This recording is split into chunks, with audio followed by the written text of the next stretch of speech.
everyone, this is SuperTal3 here with episode 1 of my Python for Beginners series. In this episode, we will be discussing one of the most foundational aspects of programming, namely variables. Variables are something that you will use in any programming language, in every program that you write, no matter what, unless it is something as simple as a print hello world program, and that's all it does. If it's anything more complicated than that, and no matter what language you use, you will be using variables. So it's very important that you learn this for programming. And today we're starting our Python series. We're going to learn Python together, and we're going to today we're going to teach you how to use and declare variables properly within Python. The first thing to do is open up your favorite text editor, which for me is Visual Studio Code. I made a tutorial on installing that in Windows, so I'll have a link to that in the description below. I haven't had access to a Mac, unfortunately, and until I get access to one, I won't be able to make a tutorial for Mac OS, but when I do, I will make a tutorial on installing it for Mac OS. A few other text editors out there that I do see a lot of people using is Atom, or atom.io, that's the website. And Notepad++ is another common one. I like Visual Studio. It is very similar to Atom, in fact, but I find the layout of it to be a little more appealing. They don't have the plain white bar across the top. They have it themed as well. They have the menu items accessible from the side bar, and they have IntelliSense, which is kind of a Microsoft only thing that only they have, and I really like that a lot compared to Atom. So anyway, the first thing you're going to want to do is go to File. Go to File over here and click New File. And we'll do Control-S to save this file in our desired directory. You can make your own set of folders for this project, as I probably will soon. But for now, I'll just save it to my desktop, and I'll just name it Ep.1 var.py, var being for variable. I'd say that X these little prompts. Okay, so this is part of an extension that I was installing. Go ahead and do that real quick. Okay, sorry for getting sidetracked. There we go. Alright, now we're back to it. So, the best way to explain a variable for people who may not have programmed it all before, a variable is like a bucket in your computer's RAM. Your computer is made up of the CPU, which processes everything, and that's what makes your computer run. It runs all the instructions that are given it by the programs, the applications, the operating system. Everything gives instructions to the CPU, and the CPU processes and executes those instructions. You have your hard drive, which stores data long term, or at least longer term. That's where you'll keep like all your files that you aren't using currently, all your like pictures, your videos, even your program files that aren't currently being used because maybe the program isn't running, it's just installed. Like for example, I have Microsoft Edge development version, Microsoft Edge. Both of those processes aren't running right now, so their files are just sitting there on the hard drive. But if I was to click one of them right now, all the information needed to run this program is being loaded into our RAM. Our RAM is extremely fast storage that is used on a computer. It's called random access memory. And when you create a variable, it is basically like creating a small bucket in the computer's RAM, so that the CPU can and RAM is really fast, so that the CPU can store something that it's gonna need in just a second, and then it just pulls it back out and is able to use it really fast. It's what makes our computer so fast. If it had to pull stuff off the hard drive, it would be really, really slow. That's why if you only have, say, like 2 gigabytes of RAM in your computer, a lot of times your CPU has to store data that it is about to use on the hard drive in addition to the normal RAM in something called a swap file or a page file. And that's part of what makes not having much RAM very bad. It makes your computer a lot slower. So the more RAM you have, the better. But anyway, a variable is like a bucket in your computer's RAM that stores a particular value. in a lot of programming languages, you have to declare that value type. So for example, you would do integer, int is usually the standard designation for that. That stands for a number. So integer is a number. If you've taken any basic math courses, I'm sure you'll know that already. You have your string, which is usually just spelled out string. Sometimes for short it's str. And that's just a string of text, usually defined by quotation marks. So it'd be like, this is a string. And then in like the C-based languages, you would have int for an integer, string for string. Okay, that auto-completed the syntax warning. Bad idea. Okay, and you have your float, which is a number with a decimal point value and X number of values after the decimal point. Whether it's 1, whether it's 10, it's a float. In some programming languages, you have a char, or car, I think. I think it's pronounced char, C-H-A-R. And that is a one character long string. It's just a better way of defining a string. There's a few other types. There's an array, a dictionary, a list. Those three in particular, array, dictionary, and list, we will cover in separate videos, as they are a little more complicated than the basic variables and will take a little more explaining to do, and they'll be further on down the line in this series, because it'll help if you already know some other concepts that I'll be teaching in the next upcoming videos before we discuss those. But back to the point. In Python, you don't have to declare the type of a variable. You declare your name, so we'll name our bucket or our variable, and we'll just name it var1. And then we have to assign it a value, and based upon this value, Python will intelligently tell us, discern what our variable's type is for the purposes of the program.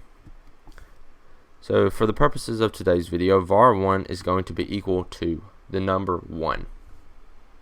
Then if we go hover over var1 right here, you can see that it detects that it is an int, an integer. Now that's all well and good, but to test this program out and see if it does anything, we'll go ahead and cd change directory / going from our directory to the one we're going to. So we're going up a directory to, actually it would be down into our directory of desktop. We're in our desktop folder, and we can do ls since we're in PowerShell, or if you're on Linux or macOS, you can also do this. And right there we can see we have our Ep.1 var.py. If you're in the Windows command line, you will have to do dir to list. But anyway, and we'll use the Python SDK to run our Python program designated by the extension .py. And there we go. See, it doesn't do anything. And that is because all the program did was create a bucket called var1 and put the value of the integer 1 into that bucket so that we can pull it out and use it really quickly if we need it in the program. Now, you don't just go around creating random variables in your program for no reason. So obviously every variable that you have will be used, and that's why it's stored in RAM and not on the hard drive. So to use this variable, we can type print, we can use the print function, and we can just put the number 1 in. Actually, sorry, got that wrong. Put var1 in there, and as you can see, it shows a little link sign, little thing right here. This means instead of printing the literal string, like for example, a lot of people, and if you've watched my installing Python for Windows video, you'll have done this. They'll do hello world for their first program, and we'll just go ahead and run that really quick. And there you go. You see, it prints hello world. It prints the literal string. It prints whatever's inside these quotation marks. That's a literal string. A literal string in programming is defined by quotation marks. There's quotation marks around it. It is a literal string. And the print function takes that hello world and says, okay, this is exactly what you want me to say on the command line output. But instead of doing that, we don't want to put those quotation marks there. We want to just put var1. this var1, this, when we put it in here like this without the quotation marks, it says, okay, you want me to get the contents of whatever stored in the bucket or the variable var1 and pull it down and print that right there. So if we go ahead and we run our program, there we go. It just printed 1. Congratulations, you've written your first program with a variable. If you haven't done this before and this is your first time programming, congrats, because you just did it. You wrote your first program that is more complicated than a simple hello world program. You use variables, which you'll use every day in your programming life. Every day, every program that you code will have variables in it. This is one of the most foundational things you could possibly learn in programming, and you've just done it. So now we'll go through a few other types of variables that you can use. Now, generally in programming, you would declare most of your global variables at the top. I'll talk more about global and local variables in a later video. However, just safe to say all your global variables usually would be declared at the top like this. But for the purposes of this video, to kind of keep everything organized and together in the little blocks, I'll create my next variable called var2, and this will be of a type string. Actually, never mind, it's going to be a float. So we'll just print let's print 3.14, and I think the rest of the numbers, let's see, pi in decimal value. Let's see what it is. 3.14159. I was close. I was going to do 59. Okay, 159265. There we go. That is the value of pi. 2, 1, 2, 3, 4, 5, 6, 7, 8. 8 decimal places. So see, a float can do a lot more than that. I could go da da da da, and it could still handle it just fine. But it can even be as short as just 0.1. As long as it has a decimal place in it, it is a float. And then we'll print this. So instead, we could call var1, and in fact, let's run the program now to see that just prints var1. It pulls it out, prints it, then pulls it out again, and prints it again. If we want to print var2, we're going to have to change this to var2. Right there, you can print this. So yes, in Python, you can print numbers and floats. In some languages, I'm pretty sure you can't. You have to change it. You have to convert it to a string. Like in C, you have to do that. But for Python, you can print it directly out. So our next type of variable we'll create is a string. var3 equals, and then we'll do quotation marks to define a string. And we'll name it, we'll just make it say the number above is pi. And then we'll write another print statement, and we'll print var3. We don't want to print var1 or var2. We'll print var3, and then we'll run this program right here. Boom, there we go. So right here, we took the contents of the variable var1 and printed it right here. Then here, we took the contents contained in the variable var2 and printed it out to the command line. And then here we took the contents of var3 and printed it out to the command line. I believe these are all of the types of variables. These are the three main types.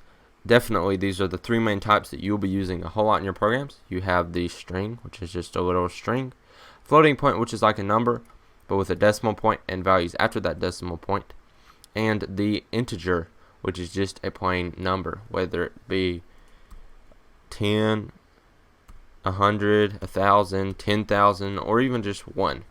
It's just a number. You can print all of these in Python. They do not have to be named var. In fact, they shouldn't. A good practice when creating variables is to name them after what you want, after what you're using them. So say you're using them to store a user's age, you would do user age like that. And you notice that the first letter of my variable is not capital. That's standard when creating variables. And then if you have more than one word in your variable, all the subsequent words, the first letter is capital. It makes it easier to read. It's a standard convention that many programmers use. It is considered best practice in the programming world, so definitely do that when you create your own variables. Alright, so there you have it. You've reached the end of episode 1 in my Python for Beginners course. If you like this video, please leave a like, and if you haven't subscribed yet, please consider subscribing to the channel and hit the notification bell icon so that you're notified every time I make a new video. I'll be coming out with more episodes in this series really soon, so definitely keep an eye out for those. If you have any questions about this video, maybe I didn't explain something fully, or you just didn't quite understand something the way I explained it, please hit me up in the comment section below. I'll be happy to respond to any of your questions that you might have about Python. If you have any suggestions for future videos or ideas that you would like to see me try out, please hit me up in the comment section as well. I'll be sure to read and respond to all of your comments. Thank you for watching. This is SuperTal3 signing out.